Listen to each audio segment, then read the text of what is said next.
Λεβί. Κλαμπατάσας cooking. Σήμερα παππούς θα φτιάξει καλαμαράκια τηγανιτά. Γεια σας φίλοι μου καλοί. Καλώς ήρθατε και σήμερα στο κανάλι μου. Πλησιάζει καθαρά Δευτέρα. Κούλουμα. Τι τρώμε στα κούλουμα? Νηστίσιμα, θαλασσινά, χταπόδια, καλαμάρια, γαρίδες, καραβίδες, μύδια. Εγώ σήμερα θα σας φτιάξω καλαμαράκι τηγανιτό σαν να το τρώτε στην ψαροταβέρνα. Δεν θέλει πολλά το καλαμαράκι. Το καλαμαράκι άμα είναι φρέσκο μου σχομυρίζει θάλασσα. Γι' αυτό πάμε να φτιάξουμε ένα ωραίο τηγανιτό καλαμάρι να το ευχαριστηθούμε για την καθαρά Δευτέρα. Αυτά τώρα θα τα καθαρίσουμε και θα τα κόψουμε σε ροδέλες 1,5 με 2 εκατοστά το πάχος τους. Έχουν εδώ πάνω μια μεμβράνη η οποία είναι λιγάκι σκληρή. Μπορούμε να την αφαιρέσουμε, δεν αφαιρείται και τόσο δύσκολα. Πάμε να τα καθαρίσουμε τώρα για να δείτε και πώς γίνεται αυτή η διαδικασία. Φυσικά και υπάρχουν και καλαμάρια έτοιμα καθαρισμένα. Μπορείτε να χρησιμοποιήσετε και έτοιμα καθαρισμένα και κατεψυγμένα. Αλλά μην πάρετε αυτά τα τυποποιημένα που είναι ήδη κομμένα σε ροδέλες. Αυτή η σκούρα, η μεμβράνη που βλέπουμε, είναι κάπως σκληρή στο μάσιμα, αλλά αφαιρείται πάρα πολύ εύκολα. Έτσι, αν κάνουμε κάπου την αρχή, μετά πάρα πολύ απλά μπορούμε και την αφαιρούμε.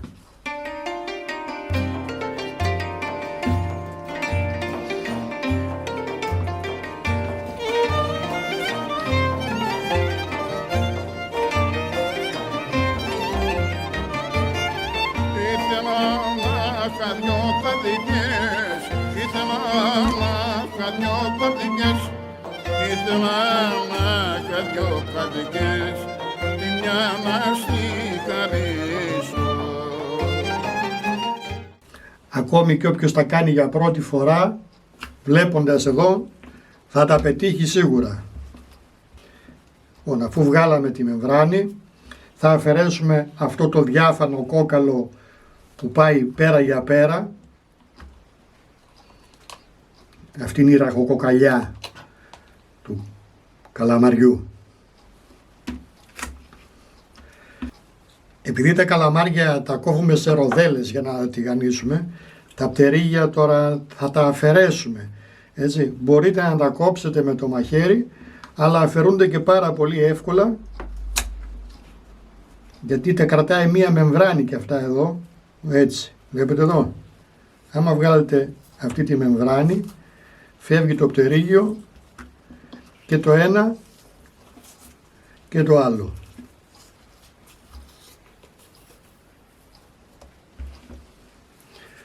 Έτσι ακριβώς. Φυσικά και δεν θα πετάξουμε τα πτερίγια, θα τα κόψουμε και αυτά κατά μήκος. Έτσι. Θα βγάλουμε το στόμα που είναι σαν ράμφος. Έτσι.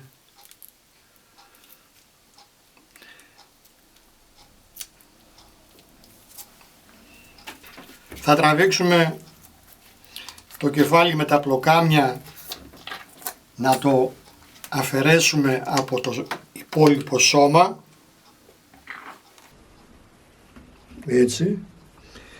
Έτσι βγαίνουν σχεδόν όλα τα εντόστια. Το πιάνουμε αυτό και το τραβάμε μία προς τα κάτω. Να και η σακούλα με το μελάνι. Προσέχουμε να μην τη σπάσουμε, αν και πάλι θα φύγει στο ξέβλημα μετά. Και θα κόψουμε και αυτό σε ροδέλες όπως τα υπόλοιπα και πάμε να τα πλύνουμε.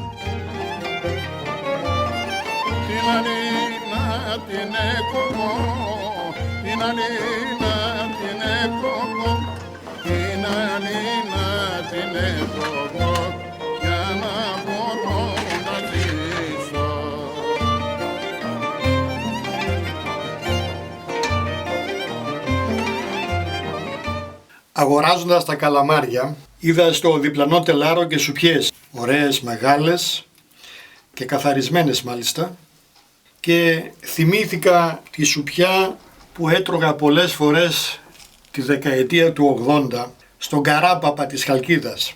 Πάνω ψηλά στον Καράπαπα υπήρχε ένα καφενείο, θα το έλεγα, του Φώτη. Ο Φώτης ο αγαπητός, οι παλιοί θα τον θυμούνται, είχε σαν σπεσιαλιτέ του μαγαζιού σουπιά στο λάδι. Αυτή η σουπιά μου έχει μείνει αξέχαστη και σήμερα θα προσπαθήσω να σας την παρουσιάσω όπως την έκανε ο Φώτης στον Καράπαπα. Δεν θέλει πολλά γιατί είναι σκισμένη και τα εντόσια της είναι βγαλμένα, θα την πλύνω μια-δυο φορές ακόμη. Αυτό που θα κάνω είναι να τις βγάλω και αυτήν στο ράμφος. Είναι ακριβώς το ίδιο όπως και στα καλαμάρια ή στα χταπόδια. Σαν του παπαγάλου. Θα αφαιρέσουμε επίσης και τα μάτια της σουπιάς, γιατί είναι μέσα γεμάτα υγρασία και ενδέχεται στο καυτό λάδι που θα τη ρίξουμε να εκραγούν. Βλέπετε εδώ πέρα πόση υγρασία έχουν μέσα.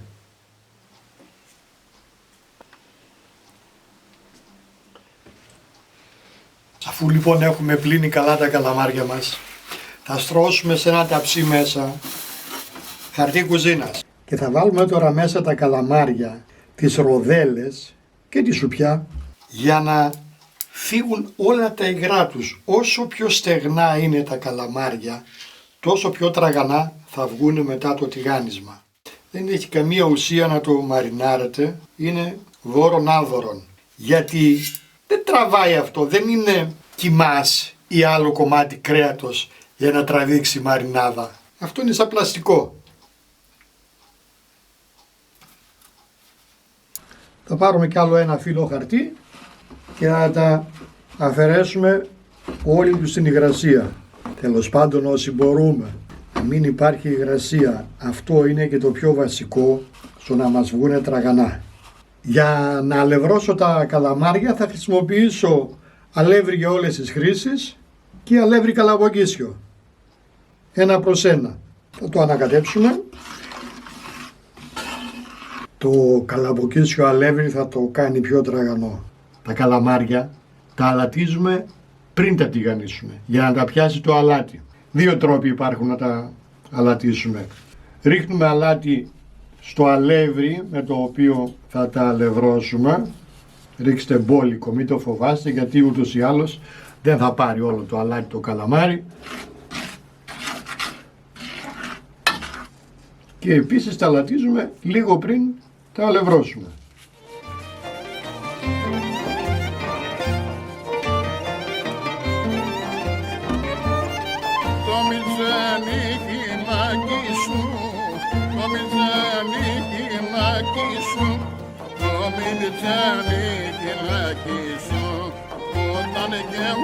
Έτσι. Πάμε να αλευρώσουμε. Μην τα ρίχνετε τα καλαμάρια όλα μαζί, γιατί συνήθως τα καλαμάρια κολλάνε εσωτερικά και δεν πάει εκεί το αλεύρι. Έτσι, κοιτάμε όταν τα αλευρώσουμε να πάει το αλεύρι παντού και από τη μέσα πλευρά, γιατί το κόλπο με τη σακούλα δεν ενδείκνεται για τα καλαμάρια.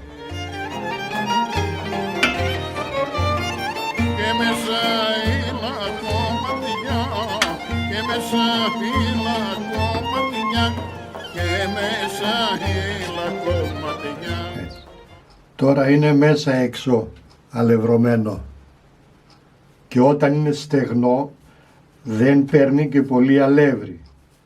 Τα καλαμάρια τα αλευρώνουμε λίγο πριν τα ρίξουμε στο τηγάνι. Δεν τα αλευρώνουμε όλα μαζί και τα αφήνουμε να περιμένουν μισή ώρα με το αλεύρι, γιατί θα λασπώσει το αλεύρι πάλι.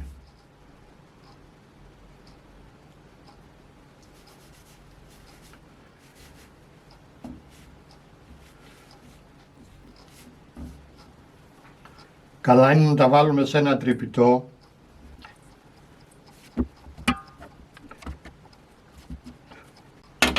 και πριν τα ρίξουμε στο λάδι να τα τινάξουμε. Έτσι, τέλεια. Θα αλευρώσουμε και τη σουπιά μας για να κάνουμε μια εξαιρετική σουπιά στο λάδι αλλά Φώτη Καράπαπα.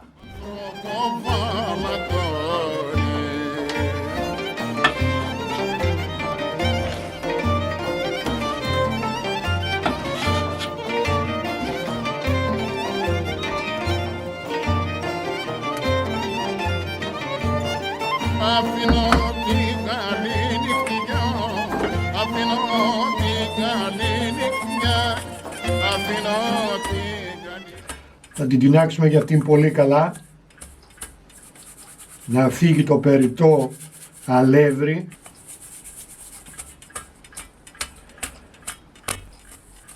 Και πάμε για το βάπτισμα του πυρός. Θα βάλουμε το λάδι να κάψει για να βγάλουμε τραγανά τα καλαμάρια και μέσα μαλακά να μην γίνουν σαν λάστιχο. Θέλουμε υψηλή θερμοκρασία, εκεί κοντά στους 200 βαθμούς. Καλά είναι να τη μετρήσουμε με ένα θερμόμετρο αν έχουμε. Περίπου είναι εκεί που αρχίζει το λάδι και καπνίζει, τότε θα τα ρίξετε μέσα. Συνήθως τηγανίζουμε εκεί στους 170 βαθμούς περίπου. Αλλά το καλαμάρι θέλει λίγο παραπάνω. Τώρα είμαστε ήδη 170. Πρέπει να ξεπεράσουμε τους 185-90. Είναι ιδανική θερμοκρασία για το καλαμάρι. Εδώ τώρα είμαι 187. Είναι καλή η θερμοκρασία, 188. Οπότε τώρα τα ρίχνω μέσα. Δεν τα ρίχνουμε όλα μαζί.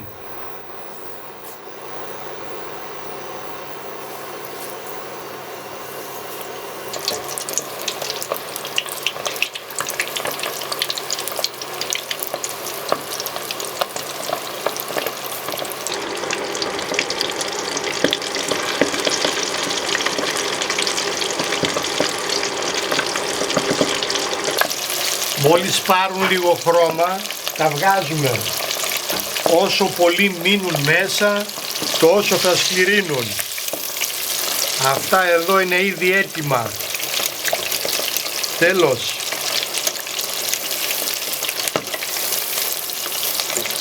Έτσι θα έχετε τραγανό καλαμάρι απ' έξω και μαλακό από μέσα και όχι λάστιχο.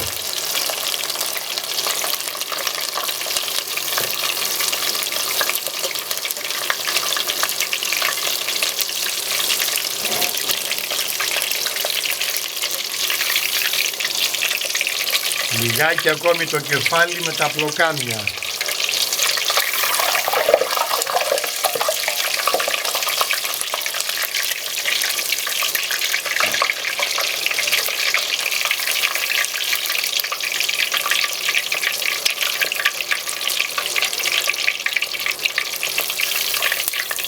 Τέλος και αυτό. Έτοιμο.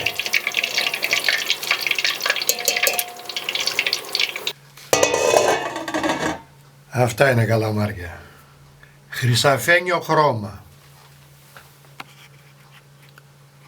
Είμαι ακριβώς 190 βαθμούς. Τώρα μπαίνει μέσα η σουπιά.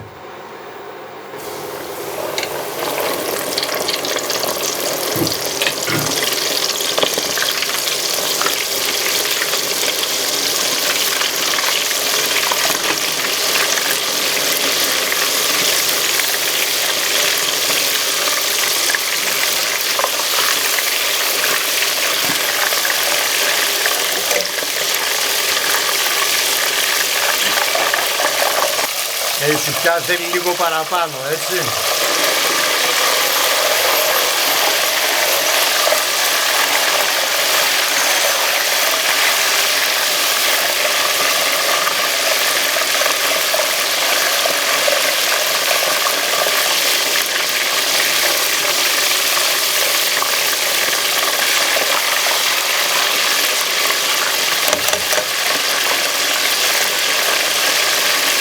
Έτοιμη και η σουπιά.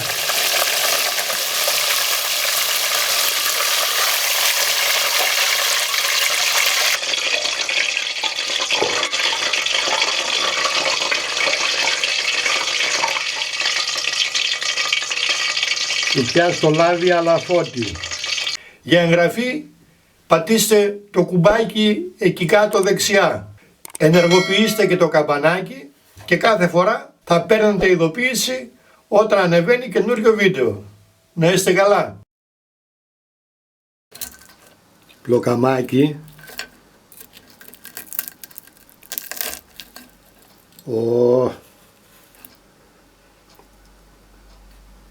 Όχι ότι έγινε τραγανό.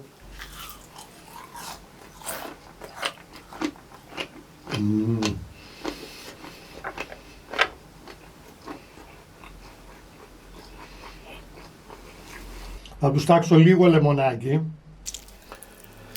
και δεν θέλει τίποτε άλλο, τίποτε. Πω. Πολύ μ' αρέσουν τα πλοκάμια, πάρα πολύ μ' αρέσουν τα πλοκάμια.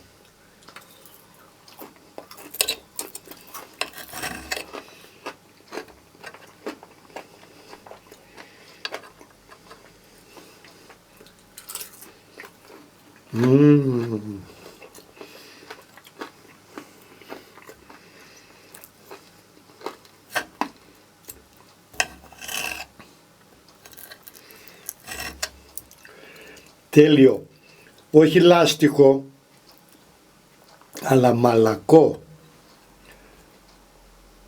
Πω.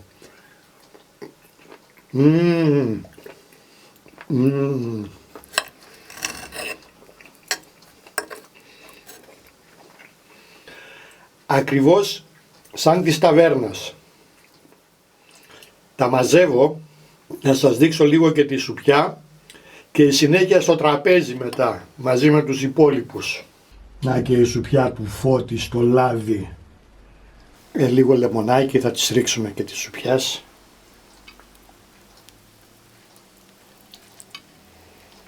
Γιατί το θαλασσινό το τραβάει το λεμονάκι.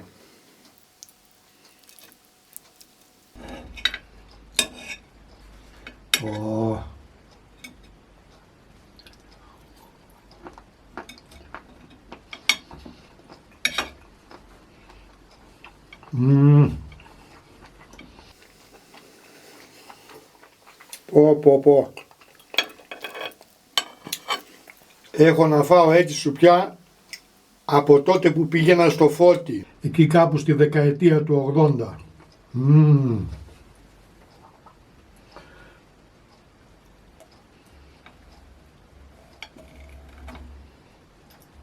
Σαν βούτυρο κόβεται, σαν βούτυρο. Πω. Εδώ δες. Μέχρι εδώ η δοκιμή, τα μαζεύω, η συνέχεια στο τραπέζι. Trinkst du Uso, Irene? Ja. Hast du auch Eis? Από Βάσα.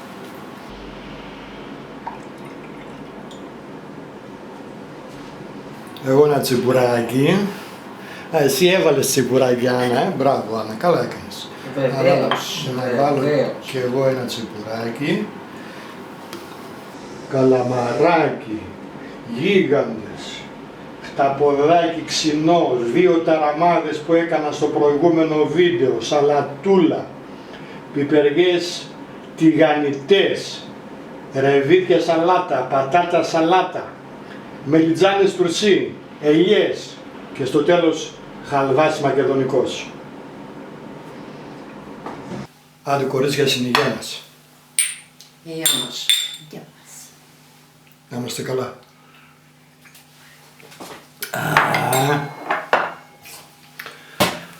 Λαγάνα. Κεραστείτε. Καλά κούλουμα φίλοι μου. Καλή καθαρή Δευτέρα, καλή Σαρακοστή. Να είστε πάντα καλά. Με αγάπη, Παππούς Τάσος.